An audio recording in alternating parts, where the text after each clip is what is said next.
ಕೈಪಿಡಿಯಲ್ಲಿ ನಾಯಕತ್ವ ಬದಲಾವಣೆಯ ಚರ್ಚೆ ಜೋರಾಗಿ ಕೇಳ್ತಾ ಇದೆ. ಇದೇ ಹೊತ್ತಿನಲ್ಲಿ ಬೆಂಗಳೂರು ಶಾಂತಿ ಹಾಗೆ ದೆಹಲಿಯಲ್ಲಿ ಕ್ರಾಂತಿ ಎನ್ನುವಂತಹ ಸಂದರ್ಭ ಎದುರಾಗಿದೆ. ಕೈಪಿಡಿಯಲ್ಲಿ ನಾಯಕತ್ವ ಬದಲಾವಣೆ ಚರ್ಚೆ,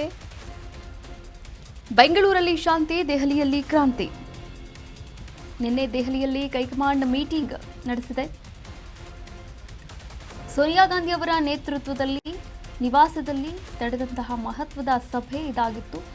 ಸೋನಿಯಾ ಗಾಂಧಿ ಕೆಸಿ ವೇಣುಗೋಪಾಲ್ ಜೊತೆ ಮಾತುಕತೆಯನ್ನ ಕೂಡ ಆಡಿದ್ರು.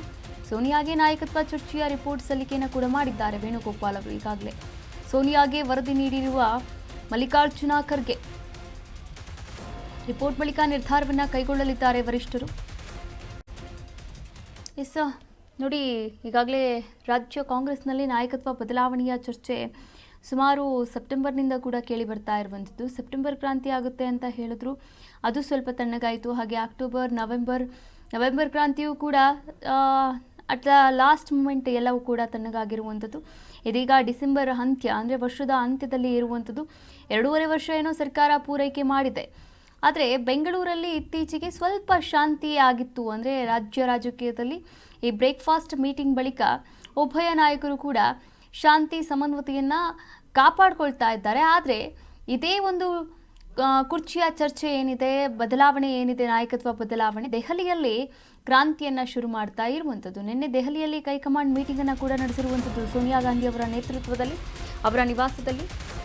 ಆದರೆ ಯಾವುದೇ ಒಂದು ತೀರ್ಮಾನವನ್ನು ತೆಗೆದುಕೊಂಡಿಲ್ಲ. ಮತ್ತೊಂದು ಸುತ್ತಿನ ಸಭೆಯನ್ನು ನಡೆಸಲು ನಿರ್ಧಾರವನ್ನು ಕೂಡ ತೆಗೆದುಕೊಂಡಿದ್ದಾರೆ. ಡಿಸೆಂಬರ್ 19ರ ನಂತರ ಮತ್ತೆ ನಾಯಕತ್ವ ಸಂಘರ್ಷ ಕೂಡ ಎದುರಾಗಲಿದೆಯಾ? ಹಾಗಾದರೆ ಅಧಿವೇಶನ ಅನ್ನೋ ಕಾರಣ ಒಗ್ಗಟ್ಟು ಪ್ರದರ್ಶನ ಮಾಡೋಕ್ಕೆ ಮುಂದಾಗಿದ್ದಾರೆ. ಸಿಎಂ ಸಿದ್ದರಾಮಯ್ಯ, ಡಿಕೆ ಶಿವಕುಮಾರ್ ಒಗ್ಗಟ್ಟು ಪ್ರದರ್ಶನಕ್ಕೆ ಕೂಡ ಮುಂದಾಗಿರುವಂಥದ್ದು. ಅಧಿವೇಶನದ ಬಳಿಕ ಮತ್ತೆ ದೆಹಲಿಗೆ ದಂಡಯಾತ್ರೆಯನ್ನು ಕೂಡ ಆರಂಭಿಸಲಿದ್ದಾರೆ. ಮುಂದಿನ ಸಭೆಯಲ್ಲಿ ಪವರ್ ಶೇರಿಂಗ್ ಸೂತ್ರ ಫೈನಲ್ ಆಗುತ್ತಾ? ಹಾಗಾದರೆ ನಿನ್ನೆ ಒಂದು ಸಭೆಯನ್ನು ಕೂಡ ಮಾಡಿದ್ರು. ಆದರೆ ಆ ಸಭೆಯಲ್ಲಿ ಕೆಸಿ ವೇಣುಗೋಪಾಲ್ ಮತ್ತು ಎಐಸಿಸಿ ಅಧ್ಯಕ್ಷ ಮಲ್ಲಿಕಾರ್ಜುನ ಖರ್ಗೆ ಅವರು ಸೋನಿಯಾ ಗಾಂಧಿ, ರಾಹುಲ್ ಗಾಂಧಿ ಅವರಿಗೆ ರಿಪೋರ್ಟನ್ನು ಸಲ್ಲಿಕೆ ಮಾಡಿದರು. ರಾಜಕೀಯದ ಅಂದರೆ ಕರ್ನಾಟಕದಲ್ಲಿ ಏನು ನಡೀತಾ ಇದೆ ಬೆಳವಣಿಗೆಗಳು, ಆ ಬೆಳವಣಿಗೆಗಳ ಕುರಿತಂತೆ ರಿಪೋರ್ಟನ್ನು ಸಲ್ಲಿಕೆ ಮಾಡಿದ್ದಾರೆ.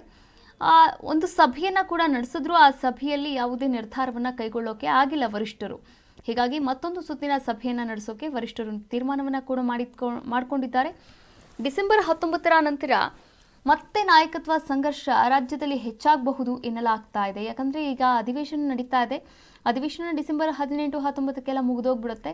ಅದಾದ ನಂತರ ಅಧಿವೇಶನ ಅನ್ನೋ ಕಾರಣಕ್ಕಾಗಿ ಒಗ್ಗಟ್ಟು ಪ್ರದರ್ಶನ ಮಾಡ್ತಾ ಇರುವಂತಹ ಉಭಯ ನಾಯಕರು ಅಧಿವೇಶನ ಆದ ಬಳಿಕ ಮತ್ತೆ ತಮ್ಮ ವರಸೆಯನ್ನು ಇಲ್ಲಿ ತೋರಿಸಬಹುದು ಎನ್ನಲಾಗ್ತಾ ಇದೆ. ಈಗಾಗಲೇ ಸಿದ್ದರಾಮಯ್ಯ, ಡಿಕೆ ಶಿವಕುಮಾರ್ ಅವರು ಒಗ್ಗಟ್ಟು ಪ್ರದರ್ಶನ ಮಾಡ್ತಾ ಇರುವಂಥದ್ದು. ಅಧಿವೇಶನದ ಬಳಿಕ ಮತ್ತೆ ದೆಹಲಿಗೆ ಉಭಯ ನಾಯಕರು ಕೂಡ ದಂಡಯಾತ್ರೆಯನ್ನು ಮುಂದುವರಿಸಲಿದ್ದಾರೆ.